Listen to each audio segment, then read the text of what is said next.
સૌ વાલા મિત્રોને મારા જય સિયારામ। હું દુષ્યંત પાઠક શ્રી હનુમાનજી દાદાની અસીમ કૃપાથી એક નવા વિડીયો સાથે આપની સેવામાં હાજર છું। તો વાલા મિત્રો, આજનો ઉપાય આ વિષયની અંદર તારીખ છે 3 એપ્રિલ 2026 વાર છે શુક્રવાર। પંચાંગ કહે છે ચૈત્ર મહિનો અને વદ પક્ષ એટલે કે કૃષ્ણ પક્ષ ચાલુ થઈ રહ્યો છે। એનો પ્રથમ દિવસ, જેમાં ચિત્રા નક્ષત્ર વ્યાઘાત યોગ, કન્યા રાશિનો ચંદ્ર અને મીન રાશિનો સૂર્ય છે। અશુભ સમયની જો વાત કરીશ તો રાહુકાળ સવારે 10:57 થી બપોરે 12:30 સુધી છે। યમઘંટ બપોર 3:36 થી સાંજે 5:09 સુધી છે। આ બંને અશુભ સમય કહેવાય। અશુભ સમયની અંદર કોઈ પણ પ્રકારનું શુભ કાર્ય અને શુભ યાત્રા ન થાય। શુભ કાર્ય અથવા શુભ યાત્રા કરવા માટે કોઈ સારું ચોઘડિયું તો સારું મુહૂર્ત લેવું જોઈએ, જેમાં ઉત્તમ અભિજીત મુહૂર્તનો સમય બપોરે 12:06 થી 12:55 સુધી છે। તો વાલા મિત્રો, આ હતું આજનું પંચાંગ।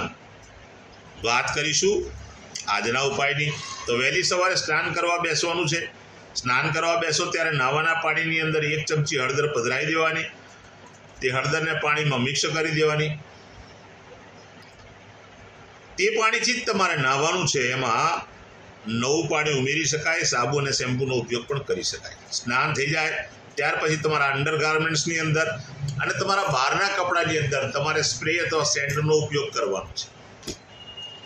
તમે સ્પ્રેનો ઉપયોગ કરી શકો, સુગંધીદાર સેન્ટનો પણ ઉપયોગ કરી શકો, પણ જો તમારી પાસે દેશી અત્તર હોય તો એક વધારાનું કામ એ કરવાનું કે તમારા જમણા હાથના અંગૂઠાની નીચે આ ગાદીવાળો જે ભાગ દેખાય છે ત્યાં દેશી અત્તર ચોપડવાનું અને ડાબા હાથના અંગૂઠા ત્યાં રબ કરવાનું। બસ આટલું કરી લો, પછી બિલકુલ સીધું સંધ્યા કાળે પશ્ચિમ દિશા તરફનું મુખ રાખવાનું। શ્રી હનુમાનજી દાદાને એક હનુમાન ચાલીસા, કાગભૂષણની રામાયણજીનો પાઠ અર્પણ કરવાનો। રાત્રે સૂતા પહેલા પોતાની જ પથારીમાં બેસવાનું, પલાઠી વાળવાની। ઓમ કૃષ્ણાય વાસુદેવાય હરે પરમાત્મને પ્रणत ક્લેશનાશાય ગોવિંદાય નમો નમઃ આ મંત્ર યથાશક્તિ તમારે જપવાનો છે। આ હતો આજનો ઉપાય। જે મારા વાલા મિત્રનો જન્મદિવસ 3 એપ્રિલ 2026 શુક્રવારના દિવસે આવ્યો છે, ત્યાં બધા જ વાલા મિત્રોને સૌપ્રથમ તો જન્મદિવસની શુભકામના। શ્રી હનુમાનજી દાદા એમની મનોકામના પૂર્ણ કરે, બલબુદ્ધિને વિદ્યા આપે અને ભગવાન એમનું રક્ષણ કરે। બાલા મિત્રો, ઉપાયના ભાગ સ્વરૂપે મેં કહ્યું તે પ્રમાણે સ્નાન કરવાનું, મેં કહ્યું તે પ્રમાણે સેન્ટ સ્પ્રેનો ઉપયોગ કરવાનો, દેશી અત્તરનો પણ ઉપયોગ કરવાનો। આટલું કાર્ય પતી જાય પછી ગૌશાળાએ જવાનું, ગાયોને લીલું ઘાસ અથવા ઘાસનું દાન આપવાનું, અથવા તમારે ત્યાં જે ભોજન બન્યું હોય તે ભોજન ગાયોને અર્પણ કરવું। એના પછીનું કાર્ય એ છે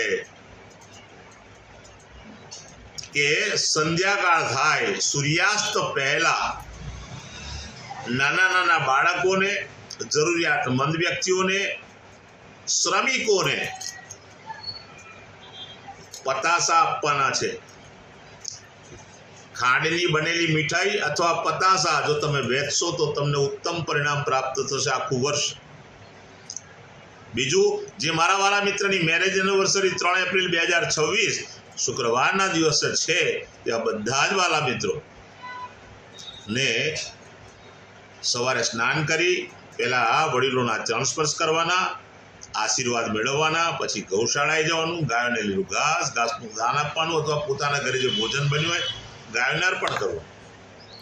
પછી કોઈ પણ વૃદ્ધાશ્રમમાં, અનાથાશ્રમમાં જરૂરિયાતમંદ વ્યક્તિઓને, શ્રમિકોને, દેવ મંદિર અથવા બ્રાહ્મણોને ચોખાનું દાન, ઘીનું દાન, ત્યાર પછી તુવેરનું દાળનું દાન, ખાંડનું અને ગોળનું દાન, આટલા દાન આપવાના છે। વિશેષમાં એક ઉપાય કરી શકો કે નાની નાની દીકરીઓ જે હોય એને જો તમે શ્રૃંગારનો સામાન પણ ભેટમાં આપશો તો પતિ અને પત્નીનું આખું વર્ષ આનંદ સહિત પસાર થશે। આમ જોવા જાય તો પિતૃઓના દિવસની શરૂઆત થઈ, તો પિતૃઓના આ દિવસો છે 15 દિવસ, પિતૃમોક્ષનું કાર્ય આ 15 દિવસમાં થઈ શકે, તો એ પણ તમે આશીર્વાદ મેળવી લેજો। વાલા મિત્રો, મારા બધા જ વિડીયો યુટ્યુબ પર હોય છે. મારી યુટ્યુબની ચેનલનું નામ છે દુષ્યંત પાઠક. તમે મારી ચેનલને સબસ્ક્રાઈબ કરજો અને બેલ આઇકન અવશ્ય દબાવજો. તમે બેલ આઇકન દબાવેલો હશે તો મારો વિડીયો તરત જ તમને જોવા મળી જશે. મારું ઇન્સ્ટાગ્રામ અને ફેસબુકનું પેજ છે, એનું નામ પણ દુષ્યંત પાઠક જ છે. તમે મારા પેજને ફોલો કરજો, લાઈક કરજો, મારા વિડીયોને શેર કરજો.